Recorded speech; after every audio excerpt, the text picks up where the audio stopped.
Steps of Hindu Philosophic Thought. Original title: The Highest Ideal of Jnana Yoga. The 8th and last Jnana Yoga class for advanced students, delivered at 228 West 39th Street, New York, on Wednesday morning, 12th February 1896, and recorded by Mr. Josiah J. Goodwin. As this is the last of these classes, it is better that I give a brief resume of all that I have been trying to tell you. The first group of religious ideas that we see coming up, I mean recognized religious ideas, and not the very low ideas which do not deserve the name of religion, all include the idea of inspiration and revealed books and so forth. The first group of religious ideas starts with the idea of God. Here is the universe, and this universe is created by a certain being. Everything that is in this universe has been created by him. Along with that, at a later stage, comes the idea of soul. That there is this body, and something inside this body which is not the body. This is the most primitive idea of religion that we know. We can find a few followers of that in India, but it was given up very early. The Indian religions take a peculiar start. It is only by strict analysis and much calculation and conjecture that we can ever think that stage existed in Indian religions. The tangible state in which we find them is the next step, not the first one. At the earliest step, the idea of creation is very peculiar. And it is that the whole universe is created out of zero at the will of God. That all this universe did not exist. And out of this nothingness, all this has come. In the next stage, we find this conclusion is questioned. How can existence be produced out of non-existence? At the first step in Vedanta, this question is asked. If this universe is existent, it must have come out of something. Because it was very easy to see that nothing comes out of nothing anywhere. All work that is done by human hands requires materials. If a house is built, the material was existing before. If a boat is made, the material existed before. If any implements are made, the materials were existing before. So the effect is produced.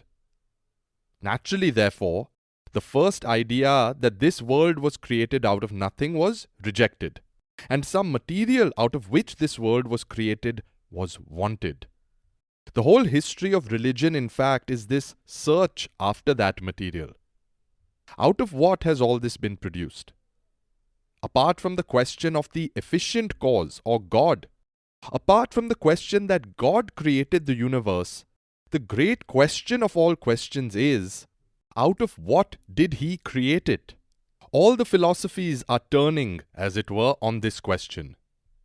One solution is that nature, God, and soul are eternal existences, as if three lines are running parallel eternally, of which nature and soul comprise what they call the dependent, and God the independent reality.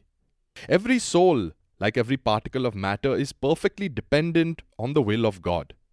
Before going to the other steps, we will take up the idea of soul, and then find that with all the Vedantic philosophers, there is one tremendous departure from all Western philosophy. All of them have a common psychology. Whatever their philosophy may have been, their psychology is the same in India, the old Sankhya psychology. According to this, perception occurs by the transmission of the vibrations which first come to the external sense organs, from the external to the internal organs, from the internal organs to the mind, from the mind to the buddhi, from the buddhi or intellect to something which is a unit which they call the Atman. Coming to modern physiology, we know that it has found brain centers for all the different sensations. First, it finds the lower centers, and then a higher grade of centers. And these two centers exactly correspond with the internal organs and the mind. But not one center has been found which controls all the other centers. So physiology cannot tell us what unifies all these centers. Where do the centers get united? The centers in the brain are all different. Therefore, so far as it goes, the Indian psychology stands unchallenged upon this point. We must have this unification, something upon which the sensations will be reflected to form a complete whole. Until there is that something, I cannot have any idea of you or a picture or anything else. If we had not that unifying something, we would only see, then after a while breathe, then hear, and so on.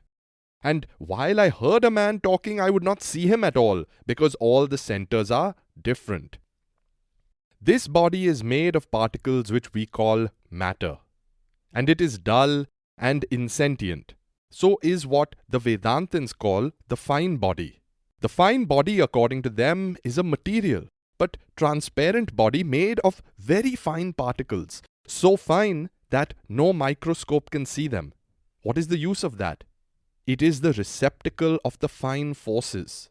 Just as this gross body is the receptacle of the gross forces, so the fine body is the receptacle of the fine forces which we call thought in its various modifications.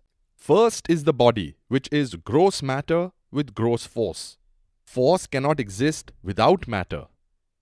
It must require some matter to act upon in order to exist. So the grosser forces work in the body, and those very forces become finer. The very force which is working in a gross form works in a fine form and becomes thought. There is no distinction between them. Simply one is the gross and the other is the fine manifestation of the same thing. Neither is there any distinction between this gross body and the fine body. The fine body is also material, only very fine matter. And just as this gross body is the instrument that works the gross forces, so the fine body is the instrument that works the fine forces. From where do all these forces come? According to Vedanta philosophy, there are two things in nature, one of which they call Akasha, which is the substance, infinitely fine, and the other they call Prana, which is the force. Whatever you see or feel or hear as air, earth, or anything is material, the product of Akasha. It goes on and becomes finer and finer, or grosser and grosser, changing under the action of prana. Like Akasha, prana is omnipresent and interpenetrating everything.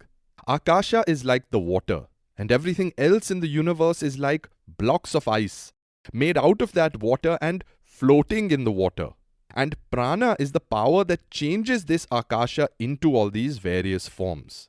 The gross body is the instrument made out of Akasha for the manifestation of prana in gross forms, as muscular motion or walking, sitting, talking, and so forth. That fine body is also made of Akasha, a very fine form of Akasha, for the manifestation of the same prana in the finer form of thought. So first there is this gross body.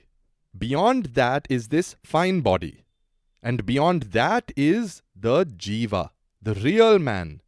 Just as the nails can be pared off many times and yet are still part of our bodies, not different, so is our gross body related to the fine. It is not that a man has a fine and also a gross body. It is the one body only.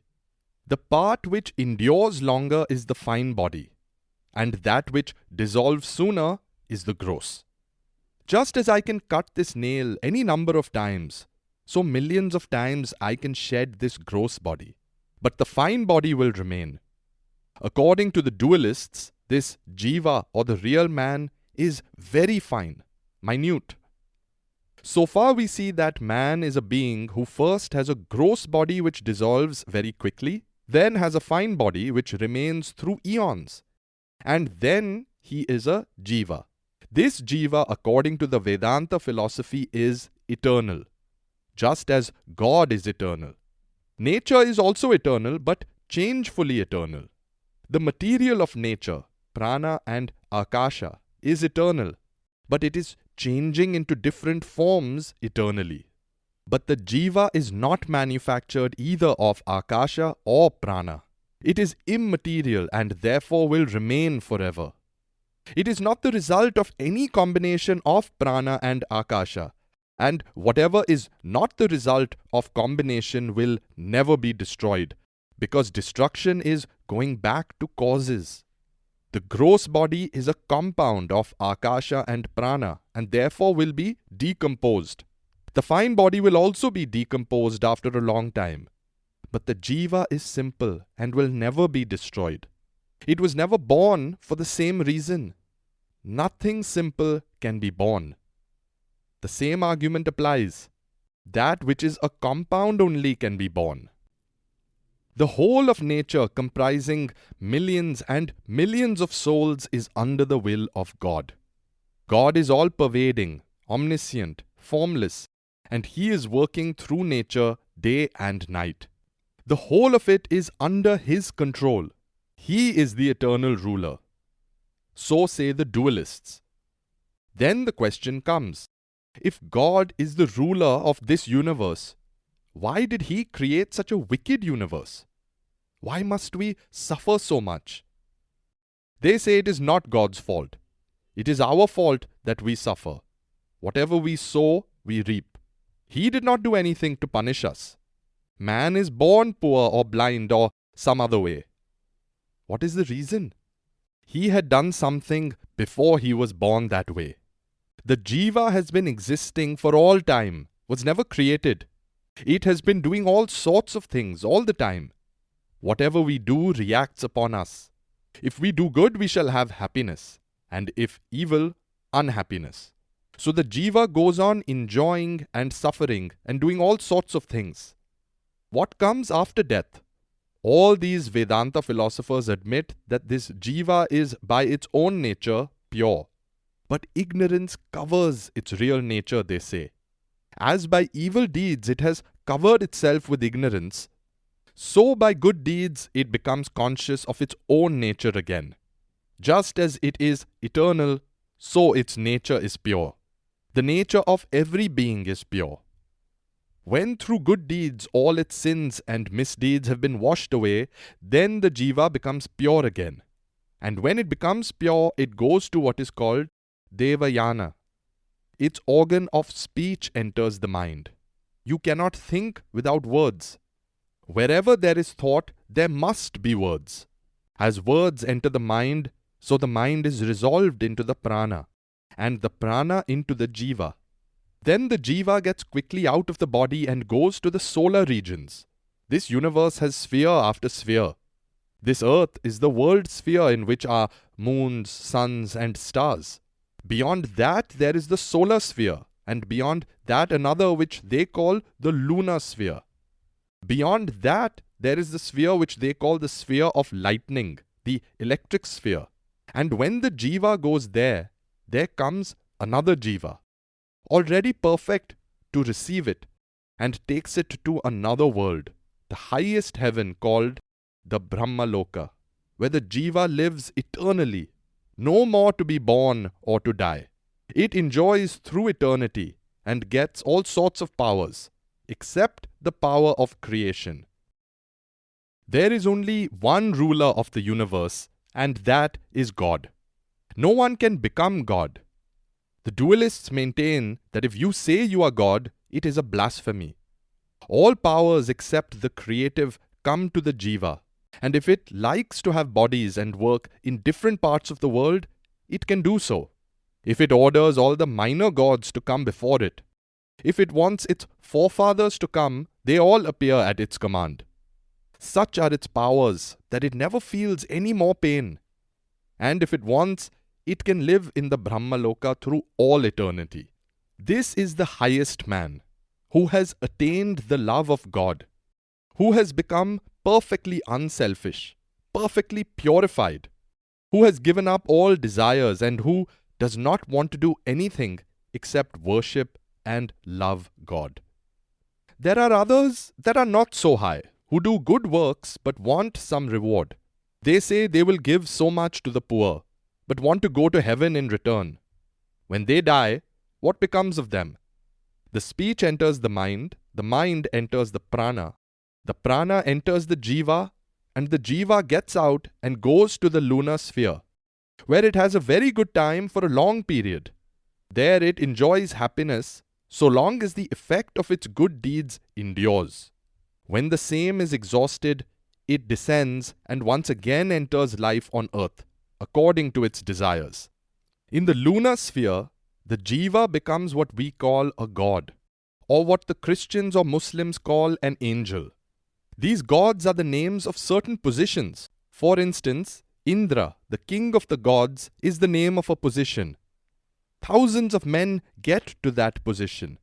When a virtuous man who has performed the highest of Vedic rites dies, he becomes a king of the gods. By that time, the old king has gone down again and become man. Just as kings change here, so the gods, the devas, also have to die. In heaven, they will all die. The only deathless place is Brahmaloka, where alone there is no birth and death.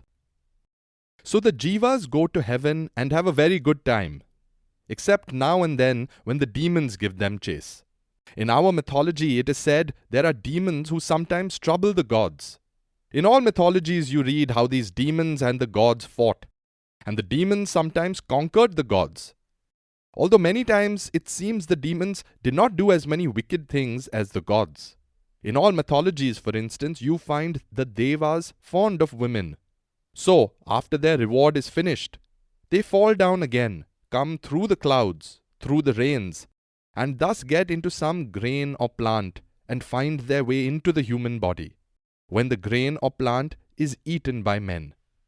The Father gives them the material out of which to get a fitting body. When the material suits them no longer, they have to manufacture other bodies. Now there are the very wicked fellows who do all sorts of diabolical things. They are born again as animals, and if they are very bad, they are born as very low animals, or become plants or stones. In the deva form, they make no karma at all. Only man makes karma. Karma means work which will produce an effect. When a man dies and becomes a deva, he has only a period of pleasure, and during that time makes no fresh karma. It is simply a reward for his past good karma. When the good karma is worked out, then the remaining karma begins to take effect, and he comes down to earth. He becomes man again, and if he does very good works and purifies himself, he goes to Brahmaloka and comes back no more. The animal is a state of sojourn for the jiva, evolving from lower forms. In course of time, the animal becomes man. It is a significant fact that as the human population is increasing, the animal population is decreasing. The animal souls are all becoming men. So many species of animals have become men already. Where else have they gone? In the Vedas, there is no mention of hell. But our Puranas, the later book of our scriptures, thought that no religion could be complete unless hells were attached to it. And so they invented all sorts of hells. In some of these, men are sawed in half and continually tortured but do not die. They are continually feeling intense pain, but the books are merciful enough to say it is only for a period. Bad karma is worked out in that state, and then they come back on earth and get another chance. So this human form is the great chance. It is called the karma body, in which we decide our fate. We are running in a huge circle, and this is the point in the circle which determines the future. So this is considered the most important form that there is. Man is greater than the gods. So far with dualism, pure and simple. Next comes the higher Vedantic philosophy which says that this cannot be. God is both the material and the efficient cause of this universe. If you say there is a God who is an infinite being and a soul which is also infinite, and a nature which is also infinite, you can go on multiplying infinites without limit, which is simply absurd. You smash all logic. So God is both the material and the efficient cause of the universe. He projects this universe out of himself. Then how is it that God has become these walls and this table? that God has become the pig and the murderer and all the evil things in the world, we say that God is pure. How can He become all these degenerate things? Our answer is, just as I am a soul and have a body, and in a sense this body is not different from me, yet I, the real I, in fact, am not the body. For instance, I say I am a child, a young man, or an old man, but my soul has not changed. It remains the same soul. Similarly, the whole universe comprising all nature and an infinite number of souls is, as it were, the infinite body of God. He is interpenetrating the whole of it. He alone is unchangeable. But nature changes, and soul changes. He is unaffected by changes in nature and soul. In what way does nature change? In its forms. It takes fresh forms. But the soul cannot change that way. The soul contracts and expands in knowledge. It contracts by evil deeds. Those deeds which contract the real natural knowledge and purity of the soul are called evil deeds. Those deeds again which bring out the natural glory of the soul are called good deeds. All these souls were pure, but they have become contracted. Through the mercy of God and by doing good deeds, they will expand and recover their natural purity. Everyone has the same chance and in the long run must get out. But this universe will not cease because it is eternal. This is the second theory. The first is called dualism. The second holds that there are God, soul, and nature. And soul and nature form the body of God, and therefore these three form one unit. It represents a higher stage of religious development and goes by the name of qualified monism. In dualism, the universe is conceived as a large machine set going by God, while in qualified monism it is conceived as an organism, interpenetrated by the divine self. The last are the non-dualists. They also raise the point that God must be both the material and the efficient cause of this universe. As such, God has become the whole of this universe and there is no going against it. And when these other people say that God is the soul and the universe is the body, and the body is changing but God is changeless, the non-dualists say all this is nonsense. In that case, what is the use of calling God the material cause of this universe? The material cause is the cause become effect. The effect is nothing but the cause in another form. Wherever you see an effect, it is the cause reproduced. If the universe is the effect and God the cause, it must be the reproduction of God. If you say that the universe is the body of God and that the body becomes contracted and fine and becomes the cause, and that out of that the universe is evolved, the non-dualists say that it is God Himself who has become this universe. Now comes a very fine question. If God has become this universe, you and all these things are God. Certainly. This book is God. Everything is God. My body is God. And my mind is God. And my soul is God. Then why are there so many jivas? Has God become divided into millions of jivas? Does that one God turn into millions of jivas? Then how did it become so? How can that infinite power and substance, the one being of the universe, become divided? It is impossible to divide infinity. How can that pure being become this universe? If He has become the universe, He is changeful. And if He is changeful, He is part of nature. And whatever is part of nature and whatever is changeful is born and dies. If our God is changeful, He must die someday. Take note of that. Again, how much of God has become this universe?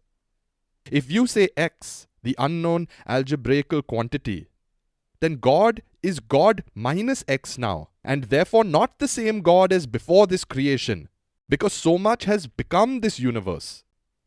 So the non-dualists say, this universe does not exist at all. It is all illusion.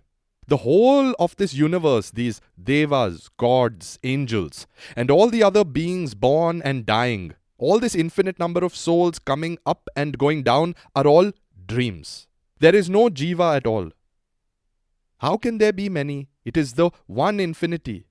As the one sun reflected on various surfaces of water appears to be many, and millions of globules of water reflect so many millions of suns, and in each globule will be a perfect image of the sun, yet there is only one sun. So are all these jivas but reflections in different minds. These different minds are like so many different globules reflecting this one being. God is being reflected in all these different jivas. But a dream cannot be without a reality.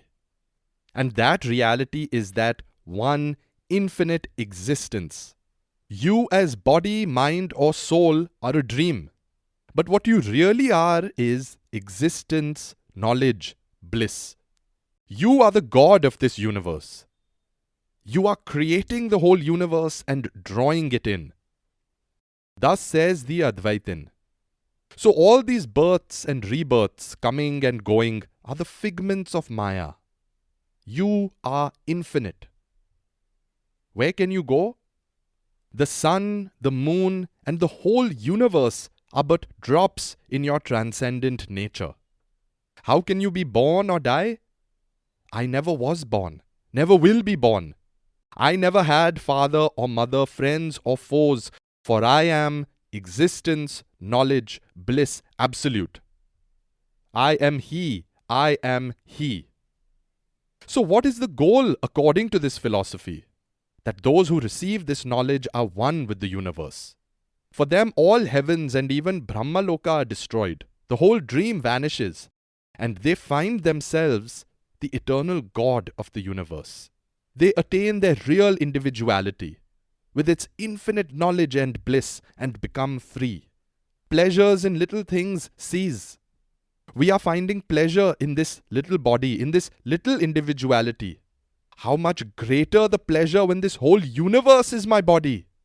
If there is pleasure in one body, how much more when all bodies are mine? Then is freedom attained. And this is called Advaita, the non-dualistic Vedanta philosophy. These are the 3 steps which Vedanta philosophy has taken. And we cannot go any further because we cannot go beyond unity. When a science reaches a unity, it cannot by any manner of means go any further. You cannot go beyond this idea of the absolute. All people cannot take up this Advaita philosophy. It is hard. First of all, it is very hard to understand it intellectually. It requires the sharpest of intellects, a bold understanding.